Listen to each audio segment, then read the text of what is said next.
Hi everybody, this is Wesley, and today I'm going to be going through how you can get started with an audio production machine and get everything set up as you need to with Linux. I'm going to get started with UbuntuMATE. It's definitely one of my favorite desktop environments, the Mate desktop environment, and it allows you a lot of flexibility, gives you a lot of options where if you're not familiar with Linux, you can get set up very easily. A lot of really cool tools in user interface form, so you don't have to know a whole lot of terminal hacking, any of that stuff to get started. And then also I'm going to get everything set up here to where it's got every application we need. It's got all the settings to where we're getting low latency audio with our Pro Audio card. So let's go ahead and get started. I'm actually using a live distribution right now. I'm booting this from a USB key, and you can create one. There's detailed instructions on how to do that. If you have a USB 2 or USB 3 device, you can go ahead and plug that into your computer. Head on over to UbuntuMATE's website, and it actually goes through how you can create your own USB key and then boot from it. So that's what I'm doing right now, and we're going to go ahead and go through the installation process. Alright, so you can see a bunch of documentation here, help, community, chat room, all kinds of different things, introduction. If you want to check out some of the features, you can definitely do that from this live USB stick that you create. So you can try this out for as long as you'd like, just go ahead and connect to your network and then go from there. I'm actually going to go ahead and just click on the Install Now icon. And it's going to go ahead and give me some options here. We have English. I'm going to go ahead and continue with that. And I want to download updates while installing. That's going to make things a little bit easier, once I actually boot into the installed OS. And then we have install third-party software and graphics for Wi-Fi, hardware, Flash, MP3, and other media. Just go ahead and click this. If you don't, you're probably just going to wish that you had later on, especially if you're using this computer for a multimedia application where a lot of times you're going to need Flash, you're going to need MP3s and what have you, and you'll probably need Wi-Fi drivers as well. So I'm just going to go ahead and check that option, click Continue. You may get a message like this to force UEFI installation as super user. You can do this if you'd like to. It really doesn't matter too much. If you want to do a legacy boot, you can go that route. I'm going to continue in UEFI mode. Alright, and now we have the option to either install alongside our operating system that may show up here, or we can erase the disk and install new. I'm going to go ahead and just install brand new, erase everything that's on my hard drive currently. I did do a backup, and I'm going to also restore those files later. So let's go ahead and erase the disk. You can encrypt the installation if you want to. I'm not going to do that with this one. I'm not too concerned about it. You can also use logical volume management if you want to. I'm not too concerned with that either. So let's just keep on going here. Normally I may actually do something else, and let's just show you why. By default, what it's going to do is it's going to set up a swap partition. See here, I have a swap partition that's 4 gigabytes, but a lot of times what it'll do is set up a swap partition that's the same size as your RAM. So for me, if I have say 32 gigabytes of RAM, that's a whole lot of swap, and you really don't need that much. So I'm not going to worry about it right now. I'm actually just going to go in and shrink that swap partition later on. So I'm going to go back, and I'm just going to go ahead and choose the erase disk and install UbuntuMATE, and click Install Now. And I'll go ahead and click Continue. I do want to erase all this information. Now I need to put in some information. Let's go ahead and put in my city. Click Continue. English, US, we're good with that. Click Continue again. Now we need to enter in our name here. And I'm just going to call this one so that it's this is the same domain that I've used for my backup, so it'll make things easier to restore that backup. And let's just put my full name here.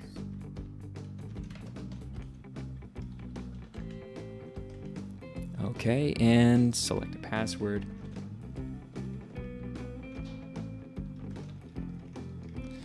All right, and you can select here if you want to log in automatically. I like to use my password just in case, for some reason somebody's in the house and, they're wanting to use the computer. You can set up a guest account or something like that, make it a little easier to keep your important studio files separate. So I'm going to go ahead and click continue. And it's starting with the installation here. So I'm going to go ahead and pause the recording now, and I'll get back with you shortly. Okay, now that I've installed UbuntuMATE on my hard drive, I'm ready to get started with getting everything set up. And this is really what I would consider the pre-setup before going into any audio production or anything like that. So a few things I'll notice right away. We got the welcome screen open here, and we also do have the software updater. I see it's down here at the bottom. So let's go ahead and install all these updates. We have quite a few updates to get through here. So click install now, get all the updates installed first, and we'll continue on after that. All right, it looks like my updates did finish. And it's prompting me to restart, but I'm actually going to click restart later, and we'll take care of that here in just a minute. I'd like to get through some of this getting started material in the welcome menu. So let's go ahead and go through that just a little bit. There's a lot of great options available here within UbuntuMATE and the welcome screen. So let's just dive into them. All right, so it's got some post-installation items here, software updates. We already took care of that, so we don't necessarily need to do that right now. Install codecs package, we can definitely go through and do that as well.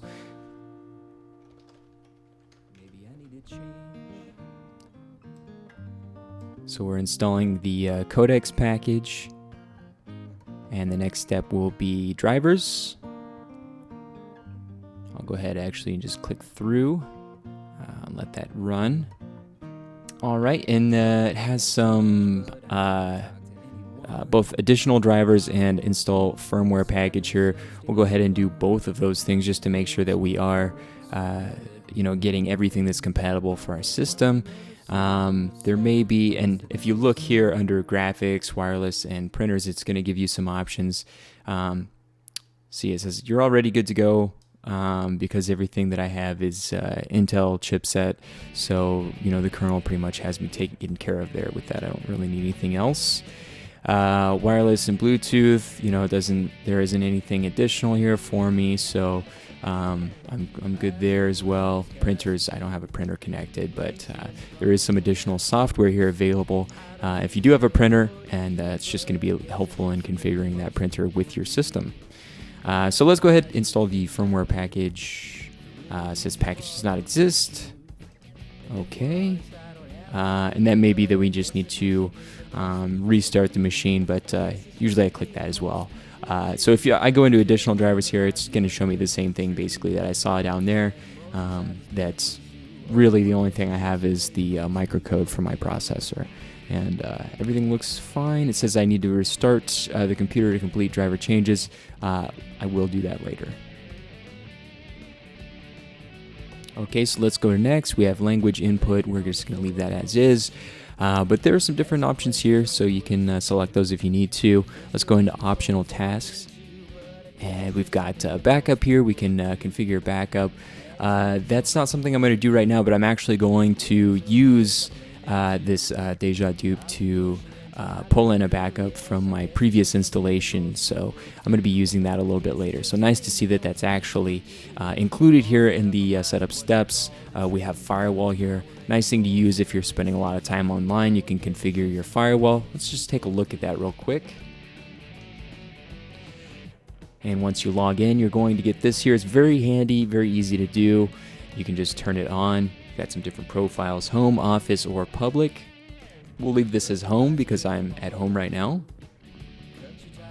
And This makes it really easy just to quickly enable a firewall. If you need to set up some exceptions for different ports, you can do that under rules.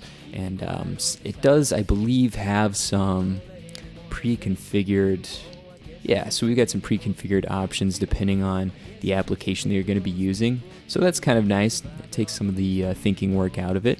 I'm just going to go ahead and close out of that for now. I don't need to do anything else with this. So it's running. I will just close it.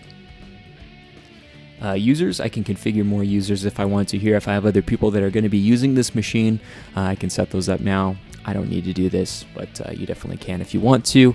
One thing that you might want to do if I go into configure users is actually just set an image or something like that. So we've got full name here, that's fine. Okay, so if we want to change the image, we can do that here as well. Pretty easy to do. You can manage different privileges, permissions, and things like that. So definitely a lot that we can do with this. I'm just going to close out of this for right now. No need to do any of that at this time. We can manage our groups, so we have a few different groups here as well. This is going to come in handy, for instance, if you needed to add yourself to the audio group. So you can do that as well. I'm going to go ahead and close this, and we'll go into customization, do a little bit more with our interface, control center, desktop wallpaper. I like to configure the interface a little bit different here. Coming from growing up, I used primarily Windows machines, so I'm a little more comfortable with that configuration. They make that very easy. You just go into interface, and from UbuntuMATE here at the top, you can change your panel layout to Redmond, and that's going to be similar to what you may be familiar with using a Windows operating system. One thing I also like to do here is enable the advanced menu. What that does, restarted the welcome screen, but what it also does is it gives you this menu here that gives you a little search bar, which makes things easy. So if you just hit the meta key on your keyboard and start typing for an application that you want to use, for instance, if you want to use Firefox, you've got it right there, firewall. So makes it really easy to access your files and your applications. All right, from here, I'm going to go into Windows, just take a look, see what we have. We have the Marco software compositor. This works fine for me. You can change that to Compiz for a little more accelerated desktop effects. I'm just going to leave this as is for now. This is really meant to be a lightweight desktop environment for use with audio production, so that's what we're going to be doing with this. Alright, so everything looks good here to me, but there's a lot that you can tweak really if you want to. I'm just going to close this at this point. Looks good. And let's go back into this getting started. And then I think we were at optional tasks. No, we were at customization. So let's go back in there. Okay, so let's go into the control center, and you'll see that you have a lot of options here. So that's always great to see as well. There's a lot that you can do to change some different settings. So if you want to change the look and feel a little bit more of this, maybe I want to make this a little bit lighter colored, just because that helps with my mood or whatever it may be. You can change a lot of settings here. Let's go with maybe a background that's lighter colored as well. Maybe something like this. Okay, and I'll close that. That looks pretty good, I think. Actually, I kind of like this one. Yeah, let's give that one a try. Yeah, okay. Cool. I'll close out of that. And there's a lot of different things you can access from here. And if you notice on the menu, it's this item right here. So it's always really easy to get to. You can change some settings in here very easily if you want to change something with your mouse, some different hardware settings, administration. Just so much that you can do here from this menu. So let's, from there, go into the next item. What do we have? We've got wallpapers. So that was, kind of already did that, but let's go ahead and install some additional wallpapers. There may be something else that we want to use. Why not? And what else do we have? We have some keyboard shortcuts. These are all shortcuts that I'm sure you're pretty familiar with if you're coming from, a different operating system. Yeah, everything looks fine here with me. Just some global shortcuts. We've got some other things. Applications menu is Alt F1. Alt F2 is to run any application. Okay, print screen, take a screenshot, of course. Alt print screen is to take a screenshot of current window. Yeah, everything looks good here. Cool. And one of the cool things, I don't know if this is listed in here, but really cool thing. Yeah, it's not listed in here. But a really cool thing that's included in UbuntuMATE is if you hit the F12 key on your keyboard, it pulls down this terminal here from the top. This is called tilde. So you can use that if you want to very quickly, really quick access to a terminal.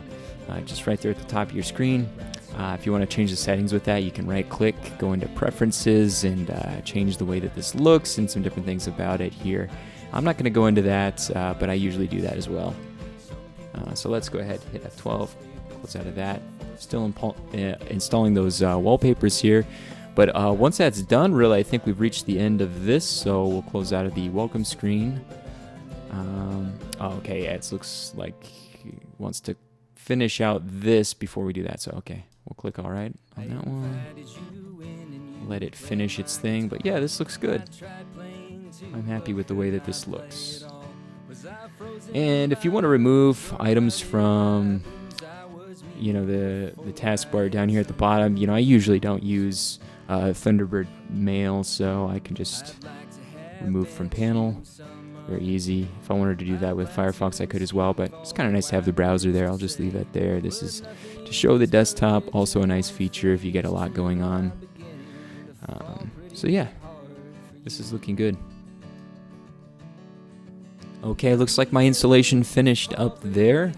There are usually actually a few other things that I like to configure, and that's just specific to power settings and screensaver. So let's go into the control center once more, and we'll go into power management. All right, let's take a look. Put the display to sleep. It went inactive for, we've got 30 minutes. That's probably fine. Yeah, that works fine for me. Dim when idle, that's not checked. That's good.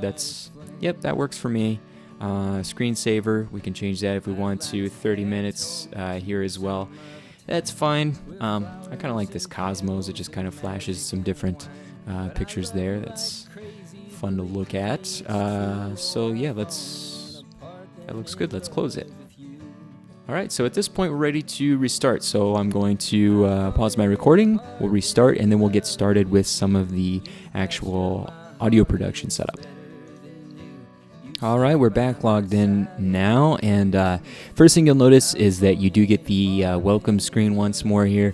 If you want to disable this when your machine logs in, basically all you need to do is just uncheck this option here, then click close. You can always access that again if you want to, just by going into your menu here and just type in welcome. And yeah, we got the welcome screen here, so you can always get back to that if you want to.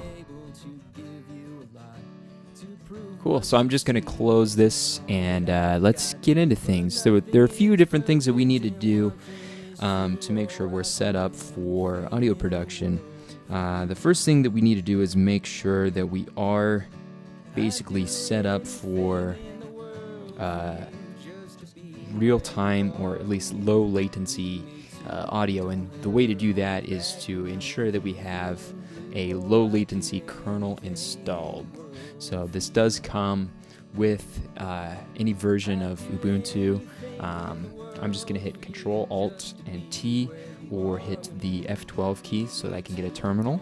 And then I'm going to, if you go apt search, and just look for low latency, you should find a low latency kernel. So let's just take a look here. Scroll up in these results a little bit. Yeah, so we've got Linux low latency image.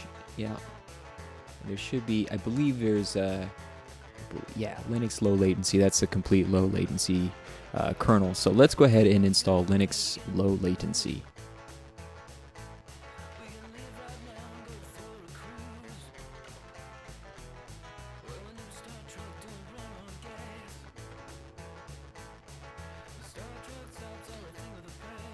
Okay, and we'll just confirm that we want to do this. And we're installing that low latency kernel now. It's going to go through the installation, and then it will also go through a grub bootloader setup, since we're changing the kernel image. And once this is finished out, usually it's a pretty good idea to just restart again as well, so you're running that low latency kernel. And then once we get this done, we do need to make sure that we are added to the audio group, which I believe we already are, but we can, go back and use that tool that's available, or we can do that from the command line. But we'll do that next once we get this low latency installed. Another really neat thing to note is if you're running Ubuntu at all, you do have access to the Ubuntu Studio repos. So if you want to get something like the, what's it called? I believe it's called the Ubuntu Studio Control or something like that, or settings. It gives you some different settings that let you very easily set up some of these things so you don't have to use the command line. Let's just take a look, find it.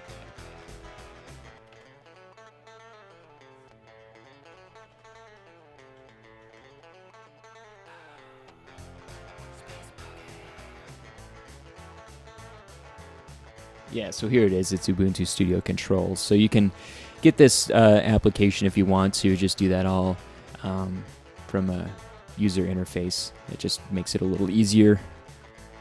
But we're not going to worry about that because we already have what we need to make sure, we're set up. And the way that we would do this from the command line would be with a usermod. So I believe, usermod. You may have to do a sudo usermod.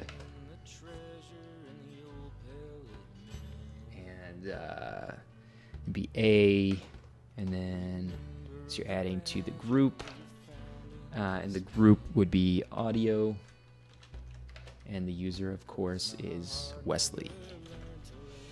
So that should take care of that. Okay, so we're done there.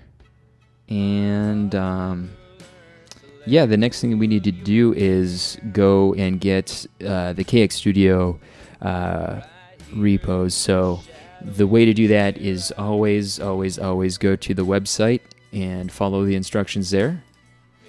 So let's start Firefox. We'll go ahead and just search kxstudio. And there it is, kxstudio.linuxaudio.org. And actually, I'm just going to go ahead and click on this repositories item. And we'll close that. So here it gives us the instructions for getting this installed. Very easy. Do this all from the command line. Let's go ahead and make this smaller so it's easy to do on our end. So if you have Debian or Ubuntu, really any distribution that uses Debian, you can run these commands here to get the kxstudio packages.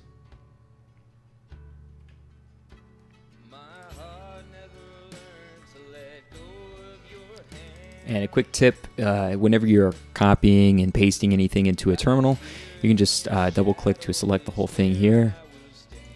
You can copy it or hit Control-C, and then when you go into your terminal, instead of hitting Control-V, because that won't work for you, you just hit the middle mouse wheel. And this one, I should already have all of these things installed, but we'll run it anyway. Yeah, it looks like I'm good to go there. We'll go ahead and run this command now. We'll copy it. Middle mouse wheel click. Hit enter. Okay. Now this one should install it.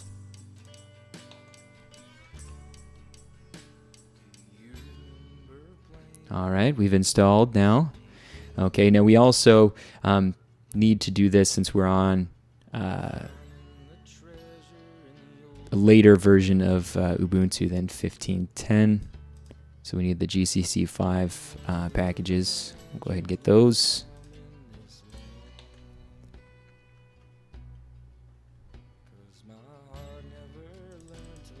And install. Very easy. And then the next thing that we need to do is get the packages from here, basically that we want to install. So the next steps, of course, is to update. So we'll go sudo apt update, and that will update our package list.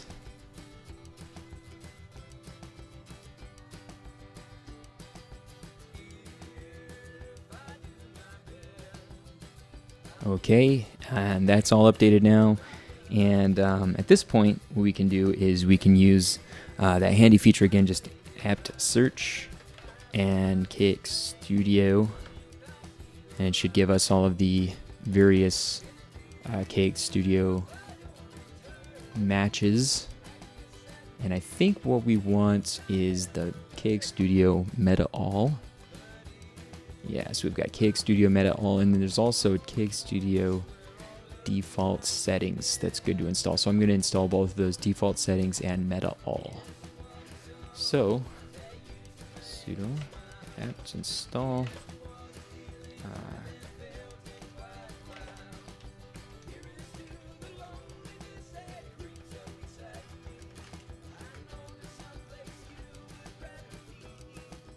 default settings. And we'll install the meta-all.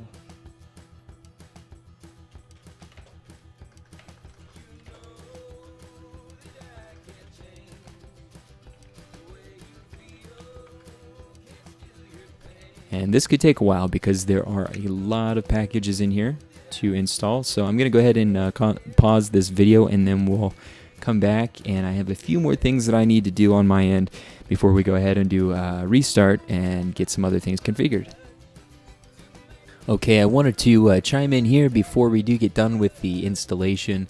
You'll likely get this screen at one point for the MS Core Fonts installer.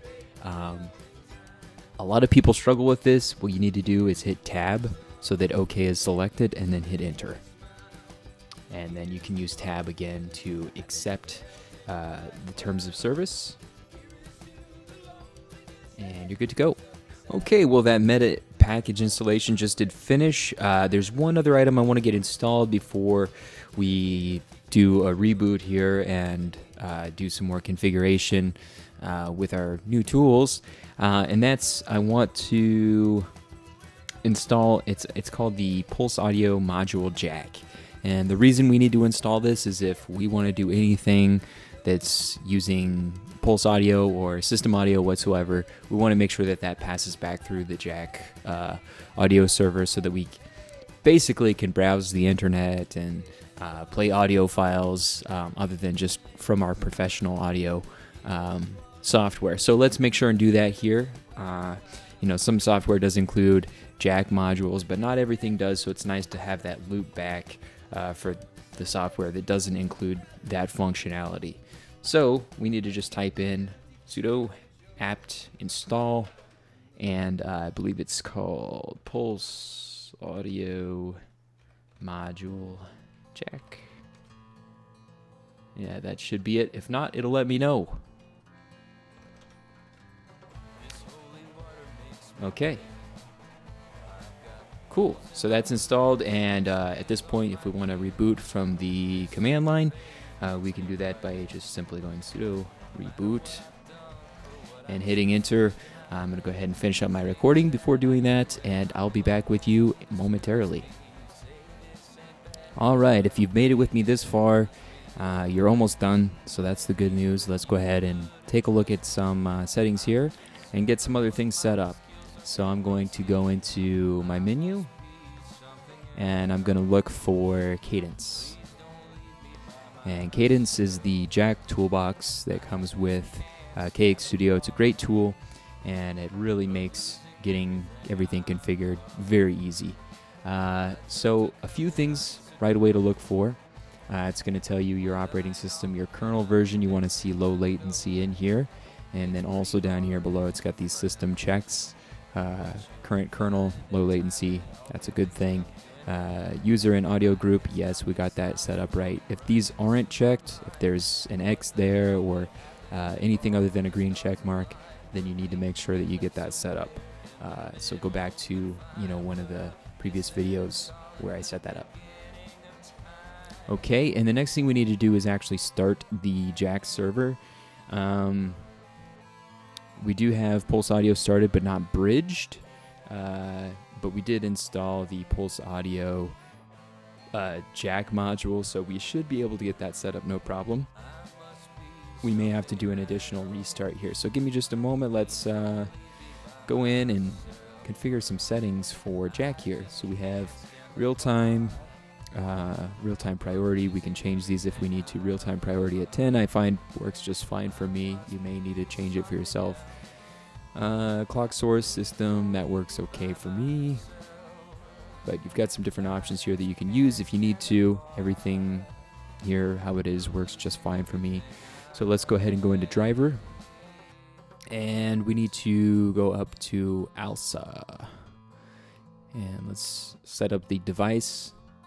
HW0. Let's actually go to my USB audio device. And that should be good. Sample rate, I'm actually going to set this to 44.1 because that is the sample rate that I have used in all of my projects up to now. 48 is fine as well, but 44.1 is what I'm going to go with. Buffer size, I'm going to set that significantly lower. Let's go with 256, and I'm going to up this period's buffer number to 3. So just some settings to try out. This may differ depending on the card that you have, giving you different latency, etc. So let's go ahead and click OK. And let's go ahead and start the Jack server. Okay, and I realized that my recording did get cut off there. The next thing we need to do down here at the bottom, you go into Pulse Audio. You'll probably notice that this says Pulse Audio was started but not bridged to Jack. So if you just click stop and then click start again to bridge that, you should be set up and running. So the next thing you'll need to do from here is run any audio applications you want to use. Carla is another great one that's comes with kxstudio, and you'll see that my screen recorder here is actually connected to my microphone input from my system here. But this is going to be how you're basically handling all of your connections with Jack, so that's pretty cool. I'm actually going to close this because I don't need it open.